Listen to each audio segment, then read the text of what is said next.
harus penumpang yang masuk, harus orang yang datang dari Jayapura, bahkan daerah-daerah yang epicentrum. Nah, oleh sebab itu memang sosialisasi yang kami laksanakan hari ini adalah yang pertama, memang semua warga ini di Kabupaten Lanijaya memang dilarang ke Wamena dan ke Jayapura. Karena yang pertama, mereka punya logistik lokal atau ketahanan pangan lokal yang cukup, ubi kebun yang cukup. Yang kedua, pemerintah memberikan pemerintah dengan program padat karya 1 juta per KK per tahun yang sudah bergulir selama periode kedua kepemimpinan kami. Itu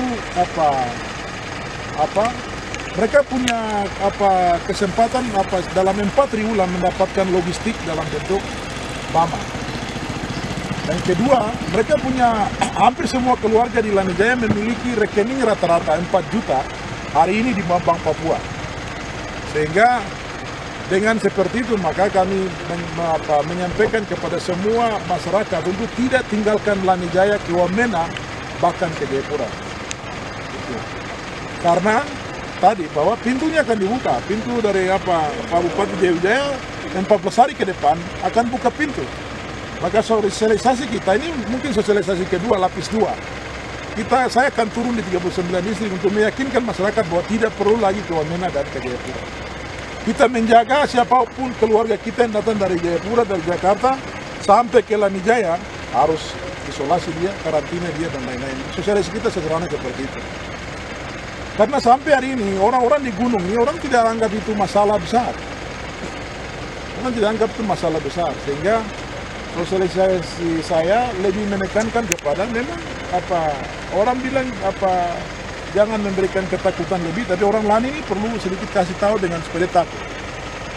Itu baru dia bisa waspada. Tidak bisa bilang bahasa jangan takut, jangan panik, itu tidak bisa untuk orang lain. Orang pegunungan seluruhnya harus dikasih tahu bahwa kalau kau begini maka akan begini. Sehingga lebih baik. Tidak ada obat, kemungkinan besar ketika kau sakit, orang mau antar kau juga, orang yang mau jemput kau juga takut. Nah, itu sosialisasi. Maka kau akan di situ saja dikasih obat dari jarak jauh, makanan dari jarak jauh. Bahkan kau akan dikucilkan. Karena di mana-mana di Jayapura sih orang mau kubur, orang sudah mulai dikucilkan. Orang yang kena dikucilkan. Itu lebih ngeri kalau datang ke pegunungan, orang keluarga-keluarga akan dikucilkan. Itu budaya mereka, dan kita kasih tahu sesuai dengan konteks budaya mereka bahwa kalau itu terjadi maka mereka sudah harus lakukan langkah-langkah seperti itu. Jadi kami berharap, artinya kami juga beriman, berdoa supaya pintu pegunungan ini itu zero. Tidak ada COVID-19 mulai dari Wamena sampai ke seluruh pegunungan ini. Tapi kita tidak tahu berapa lama pintu terbuka, berapa lama COVID ini ada di bumi ini, di Papua maupun di Jakarta maupun di seluruh dunia ini. Selama itu ada, maka warga kami harus kita sosialisasi masif. Dan itu kan saya akan kunjungi hampir seluruh distrik, 39 distrik. Ini sudah distrik sudah hampir 5-6 distrik sekarang. Sisa sekian itu saya akan kunjungi semua. Sehingga dalam pengetahuan mereka bisa waspada. Itu satu hal. Yang kedua, masyarakat meminta mencairkan dana mereka yang selama ini tahun lalu mereka kerja yang ada di rekening seluruh Lanijaya. Kepala keluarga memiliki 4 juta di dalam rekening mereka berkeluarga. Jadi akumulasi dana total mendekati 80 sampai 100 miliar itu milik masyarakat yang ada di rekening Bank Papua sekarang. Hanya kendala sedikit karena KTP-nya, kartu keluarganya, ini urus ini terlalu lama karena persyaratan PPJ sana adalah KTP dan kartu keluarga elektronik. Tapi kalau kondisi ini lama-lama, saya akan koordinasi dengan BPK terutama, bahkan pihak-pihak yang diperlukan, yang lain, supaya kita sama-sama, yang sekarang yang 4 juta ini kita cairkan dulu. Supaya kan semua tadi usulan tadi juga guru kontrak juga minta uang mereka juga dicairkan sekali pegawai, kita layani semua karena itu sudah instruksi presiden. Saya pikir itu. Jadi ini kami sosialisasi tahap kedua atau lapis 2 ini. Lapis 1 masyarakat semua sudah mendengar, dari KNPI sudah jalan, dari KAP sudah jalan, ada relawan, bahkan ada tadi di sana ada anggota DPR itu di Poga dan Muara itu dia sudah dari rumah ke rumah sosialisasikan. Jadi sekarang semua orang harus berperan untuk ini. dari apa sampai 14 hari ini sebelum pintu Wamena dibuka itu sosialisasi Lanijaya, sosialisasi tahap 2 kita harus selesai. Begitu. Bapak mengenai alokasi anggaran untuk penanganan COVID dari Kabupaten Lanijaya. Ya, sesuai dengan apa instruksi Presiden dan Menteri, seluruh daerah diminta mengalokasikan, mengurangi budget anggaran di tempat lain dan mengalokasikan budget. Jadi kami Lanijaya anggarkan 20 miliar. 20 miliar. Jadi apa keputusannya sudah disampaikan ke Mendagri. Mendagri lagi menunggu dia berikan kesempatan kepada semua daerah 7 hari untuk memutuskan.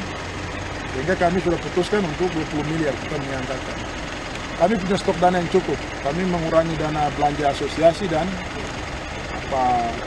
kita punya dana yang cukup sehingga kami tidak mengurangi pos banyak karena ada dana cadangan yang cukup. Terima kasih. Oke. Dia mau wawancara lagi. Ini mobil banyak dari mana? Sudah bicarakan, oleh sebab itu kami memberikan apresiasi yang setinggi-tingginya kepada Pak Bupati Lanijaya dan juga sebagai Ketua Asosiasi Bupati Pegunungan Tengah dalam hal ini untuk memberikan beberapa hal penting terkait memberikan bantuan-bantuan kepada masyarakat dalam hal ini untuk kebutuhan ketahanan pangan atau BAMA untuk mencukupi beberapa hari ke depan dan juga untuk mereka melaksanakan aktivitas masing-masing di rumah. Itu yang kami berikan apresiasi kepada Pak Bupati dan juga semua pemerintah Kabupaten Lanijaya yang hari ini lagi kami dengar sendiri beliau sudah anggarkan kurang lebih 20 miliar. Secara sah beliau sudah anggarkan, kami berikan apresiasi. Semoga semua yang kami kerjakan ini dapat bermanfaat dan juga memberikan kesejahteraan bagi rakyat Lanijaya. Terima kasih, Tuhan memberkati. Baik, terima kasih. Kami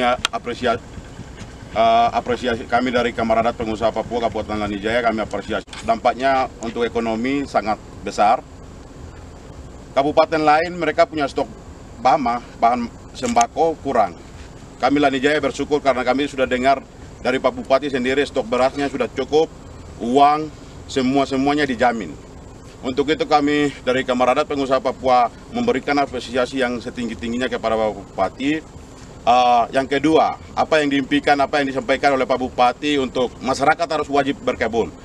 Dalam hal ini memang sesuai dengan mimpi Kamar Adat Pengusaha Papua Kabupaten Lanijaya membangun ekonomi dari dusun ke kota. Kami akan menggerakkan masyarakat dari dusun ke kota untuk tetap bekerja, tetap di kebun. Itu jangka panjangnya kami akan pikirkan supaya dalam 1 tahun ini pemerintah sudah sediakan stok bahan makanan sudah cukup. Tapi apakah COVID ini akan kapan berhentinya kami tidak tahu. Dia akan berlanjut atau tidak kami belum bisa pastikan. Oleh sebab itu sosialisasi untuk masyarakat harus wajib berkebun. Masyarakat suara di kebun itu mitra resmi dari pemerintah Kabupaten Lanijaya akan bergerak, akan mensosialisasikan, akan menggerakkan akar rumput untuk tetap ada di dusun dan tetap ada di kebun. Terima kasih. Wah. Cukup. Ya.